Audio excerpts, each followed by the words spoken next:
Hello mga bebs, welcome back sa ating channel. Nanggupit ako ng buhok ko. Konti lang naman, nakita nyo kanina. Ayan, binawasan ko lang kasi nga tinanggal ko yung mga dry hair. Pero dry pa rin naman.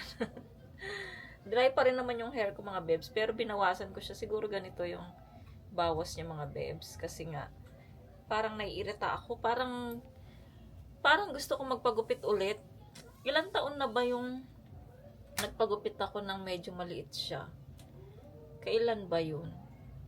Nag-vlog ako nun eh. So, ang bilis sumaba ng buhok ko. Tignan nyo.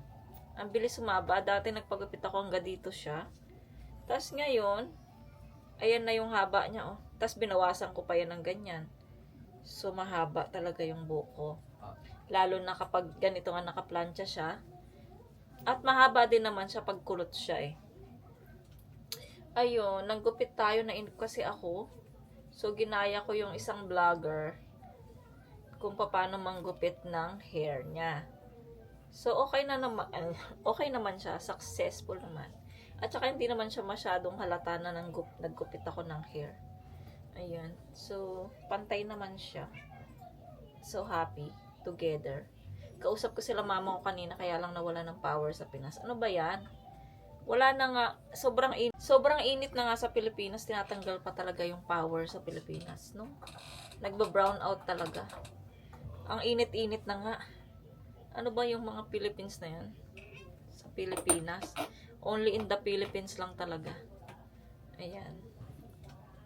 Tapos mga bebs, merong, share ko lang. So, meron na namang nangyari sa Pilipinas, sa amin pa talaga ha, 2 beses na. So sa Pilipinas, mga Korean, so sa Angeles, Pampanga sa amin, sigurado sa mga Korean town yan banda. Ayan, kasi meron kaming Korean town sa Pilipinas mga bebs sa friendship. Ayun, so 2 Koreano galing sa nagpa-massage. Tapos nung nasa labas na sila, siguro naghintay sila ng tricycle or whatever, biglang may dumating na nakamotor, nakasingle, 2 sila. Nakasuot sila ng para pa nga silang, yung suot nila ay parang mga CQ, hindi naman CQ, no? Yung may suot sila na Tapos, ayun, biglang hinablot yung bag nung isang Koreano. Tapos, hinablot na nga, nakuha na yung bag. Ayan, tumatawag na. Tapos, bigla nang binaril. Ayan, meron na. Nagkikwento pa mo ako sa vlog ko. Wait lang, mag-mute lang ako para hindi nyo marinig. Ayun na nga mga beb. So, hinablot na nga, nakuha na yung bag. So, okay na sana yun eh. Kinuha na lang yung bag. Pero, bakit pa nila binaril, diba? So, nakuha na nga yung gusto nila eh. So, bakit pa nila binaril yung tao? So, ayun, na-news dito sa Korea mga bebs, yung nangyaring ganyan, yung nakaraan, diba? Nung meron din ganun din, mga nakamotor din, so kinuha din yung bag, tapos binaril, may kasama siyang babae, yung Koreano. So, ayun, nakakatakot na talaga sa atin. Wala na silang pinipili mga bebs, parang napakasimple lang sa kanila ang gumawa ng ganyan at pumatay ng tao. Parang simple na lang sa kanila mga bebs. Wala na silang takot sa Diyos mga bebs, wala silang takot sa batas. Ayun lang na-share ko lang mga bebs. Comment down below mga bebs kung anong masasabi nyo. Ayan, parang ako natatakot tuloy akong umuwi ng Pilipinas, tapos isasama ko tong asawa ko at isasama yung mga bata. Sabi ko sa nanay ko kanina, parang pag umuwi kami, gusto ko doon na lang sa bahay yung mga asawa ko. Yung asawa ko at saka yung mga bata. Ako na lang yung lalabas, kami na lang, hindi ko sasama yung mga anak ko. Kung lalabas man kami, madalian lang. Gusto ko maraming bodyguard. Hindi, wala naman kaming pera para ganunin. Siguro yung mga yun, sinusubaybayan nila, no? Yung mga ganun, sinusubaybayan. Kung ito may ganyan, dyan pupunta yan, tas may pera, ganyan. So, pupuntahan talaga nila. Pero kami wala naman kaming pera. At saka siguro madalas na rin sa Pilipinas yung mga Koreanong yun. Kaya kilala na sila doon. So, ayun mga bebs, na-share ko lang. So, Hey! So, ayun mga bebs, share ko lang naman ang thoughts ko. Diba? Hindi naman masamang mag-share sa aking YouTube. So, ayun, habang naghintay tayo ng oras, nakaluto na ako ng mga bebs. Ayun, nakaluto na ako ng ulam namin. Siguro, yung ulam namin mga bebs, yung nakaraang pritong isda pa yon. So, ginawa ko, nilagay ko lang siya sa rep. Tapos, ngayon, niluto ko siya sa sarasyadong, nilagyan ko siya ng itlog at saka kamatis. So, yun lang yung ulam namin today. Kasi kahapon, nagkain naman kami ng masarap, kaya kumain naman sila ng isda. Masarap din naman yung isda eh. So, ayun mga bebs, i-charge ko muna tong ating cellphone, itong camera kasi wala na siyang baterya. So, minute ko yung cellphone ko para hindi nila marinig yung vlog ko kasi nanonood sila ng vlog ko. So, ayan mga bebs, ako ay mag-charge muna na, asan na ba yun? Charger natin. Asan yung black na charger, anak? 저기 있어. Nag-charge ka? 아니, What? 저기 그냥 있어. Ay, ito pala merong white. So, i-charge ko muna tong ating camera. So, ayan mga bebs. Charge muna pag may time. Naglagay na naman ako ng mga bebs. Ayan, no? Ay, hindi nyo na makita kasi nakapokus sa akin. So, see you later.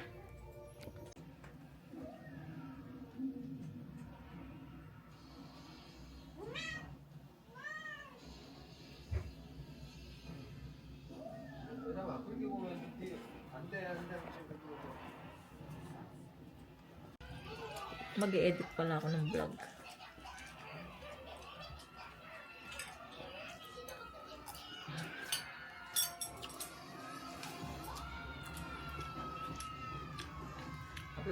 옛날에 멀리 누구면 뭐 타고 왔어? 비행기 타고 왔어?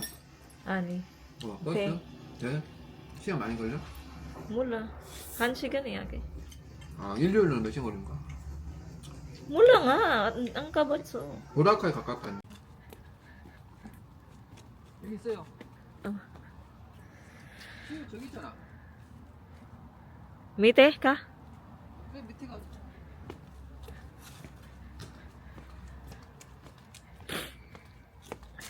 어디가 빨라? 위에가 빨라? 저 받으지? Oo. 저기가 기다려.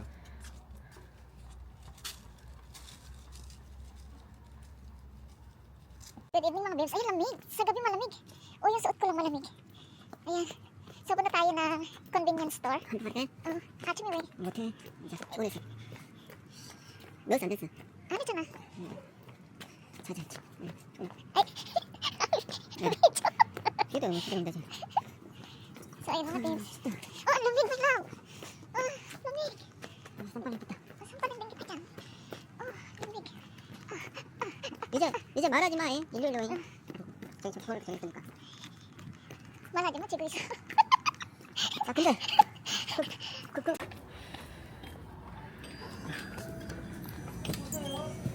Oh, may 춥다. 이거 중간에 넣을 거 더울 거?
Hello mga bebs, welcome back sa aking channel. Good morning.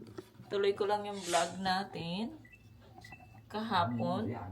Kasi meron tayong mga video dyan mga bebs na binibidyo lang na wala akong salita. So, meron tayong in the morning na parcel. Nag-order ako ulit mga bebs ng tinapay. Kasi wala na tayong tinapay. Meron pa naman doon yung, ayun pala siya. Yung order ko na, yung olive na tinapay at saka yung parang pang China yung may siopaw, andyan pa. Pero iba kasi to. At nag-order din ako ng broccoli, ay hindi, cauliflower pala yun. Cauliflower na rice. Ayan, kamusta naman kayo mga bebs? Sana ay nasa maayos lang kayo. Nakalagayan. Kung saan man po kayo sulok ng mundo. Lagi pa tayong mag-iingat. It's not safe na. Diba? Hindi na safe ngayon. Hindi gaya dati nung panaunan ko. Sobrang safe pa dati mga bebs.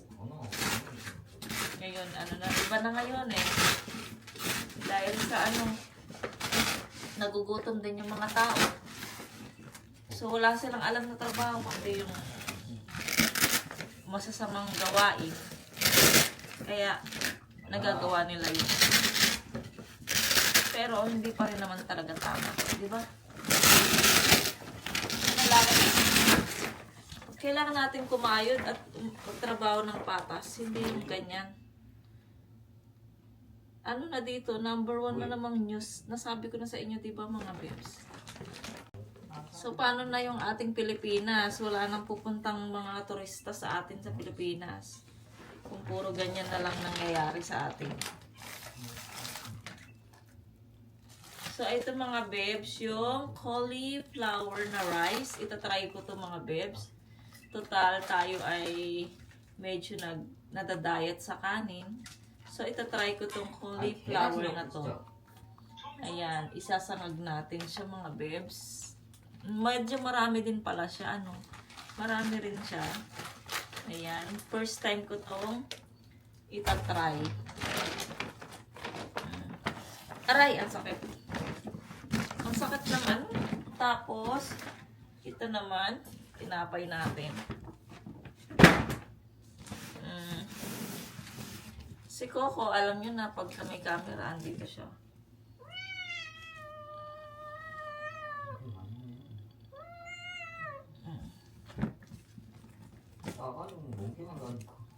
Anong inaano mo dyan, Coco? Tanggalin natin tong mga ating mga ano po to?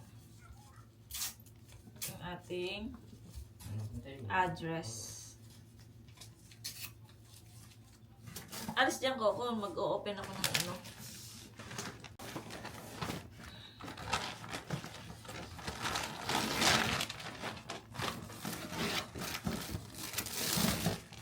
medyo sunog siya ngayon na. Yung una hindi. Tadan! Ito mga bebs. Dalawang white, ano ba yung bread? Ayan, white bread. Dalawa yung in-order ko. Para hindi na tayo maano. Teka, na-atching ako. Ay, excuse me. So, sa dalawang ganito mga bebs, ilalagay ko sa rep yung isa. Para hindi siya majira. Tapos, ipapasok ko na si Coco dito. Ay, wait lang. Akala ko naka-on yung camera. So, dakdak ako ng dakdak. Ito mga bebs, yung ating na parcel in the morning. Ayan. Sierang pala mga bebs. Nandito pa. So, medyo maaga pa naman. Tapos, pinapili ko siya mga bebs kung ano yung gusto niyang almusal. Gusto niya daw cereals. Kaya cereal. Pagpipirito ko sana siya ng itlog. Kaya lang, cereal yung kanyang napili. Kaya ayan, I'm happy. Meron tayong tinapay. Ayan. Siyempre, nagpapaalam muna kay Mr. bago tayo mag-order. Ayan. Ano pala, Next time, ay mamaya na lang. Medyo hindi okay yung weather ngayon. Kahapon, maaraw. Ngayon ay hindi siya maaraw. Parang uulan siya. Madilim ang kapaligiran. At si Coco ay madilim din ang kapaligiran.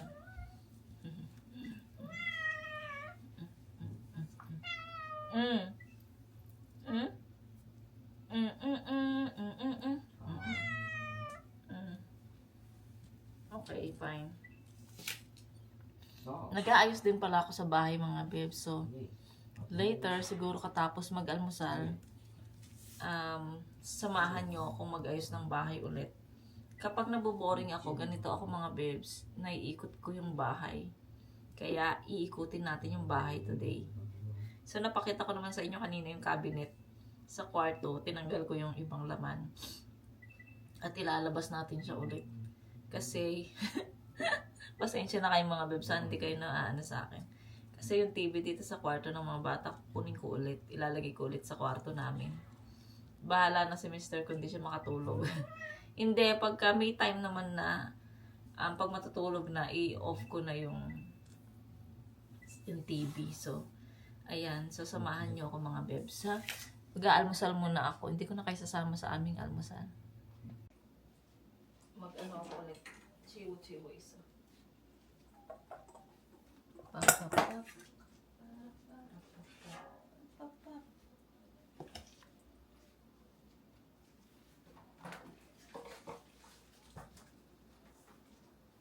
Yan, pangit ng ano, ng weather.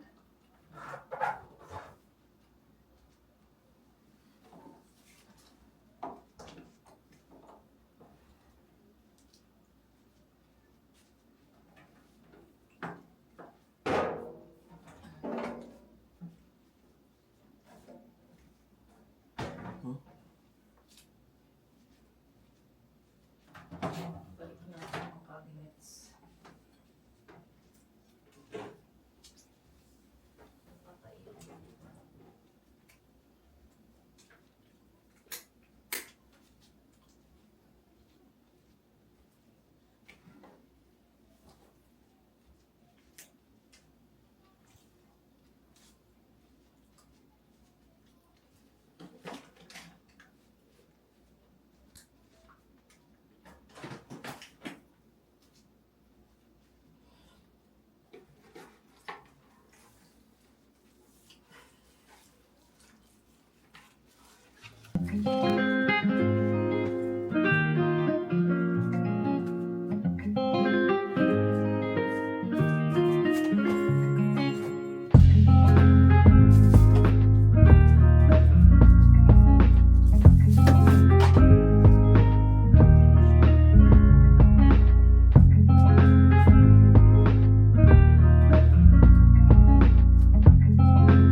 So, ayan mga bebs, tapos na tayong ayos ng bahay at saka maglinis ng bahay. So, papakita ko sa inyo mga bebs yung mga natapos nating pag-aayos ng bahay at paglilinis. So, ready na ba kayo?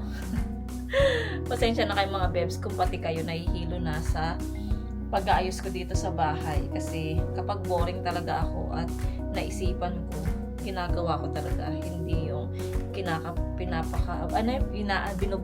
kinakabukas ko pa. Hindi. Gusto ko kapag naisip ko, gagawin ko na. So, ayan mga bebs, pakita ko na sa inyo una dito sa kwarto ng mga bata, ha? So, ayan mga bebs, dito yung dati yung TV, diba? So, ayan na siya mga bebs. Ayan, wala na po yung TV dyan. Nilagay ko yung kahoy dyan na lalagyanan. Tapos nilagay ko yung pang-anuhan ng tubig. Ano bang tawag doon mga bebs? Ayan, dinisplay ko lang dyan. Tapos yung damit na yeram. Para meron silang lalagyan ng damit kapag maghuhubad sila. Iuhubad nila, tapos susuot din nila ulit. So, ayan. Yun dito mga bebs, naligpit ko na yung higaan nila. Si Coco kasi, sa taas naman hindi pa kasi si Coco, natutulog siya dyan. Ayan. Tapos yung mga kumot pala ng mga bebs na pinaggamitan, dito ko nilalagay sa gilid kasi may pwesto naman siya. So, tapos yung pang-scratch ni Coco na dati nasa room namin, nilagay ko dito sa room ng mga bata. So, ayan, ipakita ko naman yung sa sala. So, ito naman sa sala mga bebs, binalik ko ulit tong cabinet na to, na alam nyo na sa previous vlog ko ay dito siya, diba? At nung dati din dito siya nakaganyan. So, medyo masikip dyan, kaya nilagay ko siya sa room, tapos ngayon binalik ko siya dito ulit.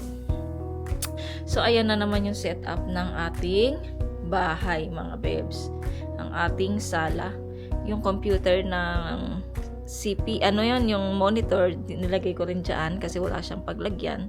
Tapos, ayan, may lalagyan na yung ating mga oven at saka yung microwave. So, back sa normal. Tapos, itong sala natin, ganun pa rin naman. Wala akong pinagbago dyan, mga bebs. Ayan. Sa mga nagsasabi na maganda yung bahay namin at masinop, maraming salamat po. Ayan, dito naman tayo sa kwarto. So, dito naman sa kwarto namin mga beb, syempre yung kama walang pinag-iba, ganun pa rin yung ayos. Ayan. So, dito na tayo sa ayan. Teka lang mga bebs, na-atching ako. So, ayan mga bebs, yung dating cabinet ay doon na sa sala, tapos andito na ulit yung TV mga bebs. Kasi nga doon minsan di rin ako makanood ng maayos. Mas gusto ko talaga yung nakahiga ako sa sarili kong kama habang nanonood. Tapos ayan, nilagay ko yung ating halaman dyan na isa. Tapos syempre yung mirror natin hindi pwedeng hindi wala dyan, kasi nga dyan tayo nagmo-mock up at tumitingin ng kapag nag-bis tayo, tinitingnan natin sarili natin. So, ayan, mga bebs, pasensya na sa boses ko, tumaas. Ganyan po talaga yung mga kapampangan, malalaki ang boses. Ayan. So, ayan mga bebs, yung ating paayos dito sa bahay. Nagustuhan nyo ba mga bebs? Comment down below kung sino ang gustong magpaayos ng bahay dyan. Aayusin ko yung bahay nyo. So, ayun mga bebs, nakakapagod pero masaya sa paningin dahil malinis na naman yung bahay at maayos na naman yung mga gamit at nagawa ko na naman ang aking gustong gawin sa bahay. So, masaya ako. So, ayan mga bebs, pahinga muna ako. Hindi kami makapaglaro ng badminton today kasi nga umuulan at hindi maganda ang weather natin. So, ayan, magpahinga muna ako kasi napagod ako sa pagbuhat ng mga cabinet at TV. So, see you later mga bebs. 다시 왔어. 여기 뭐가 있었니? 뭐 있어? 우리 방을 봐봐. 아 여기 뭐가 있었니 모르겠네. 엄마 쉬니까. 알았어, 아빠 같이 봐. TV 뺐어 이쪽으로? 왜? 얘들 안 되니까? 어때? 난 여기가 편안한데. 엄마도 변해. 저기 안 변해. O, Teo. Kensa na.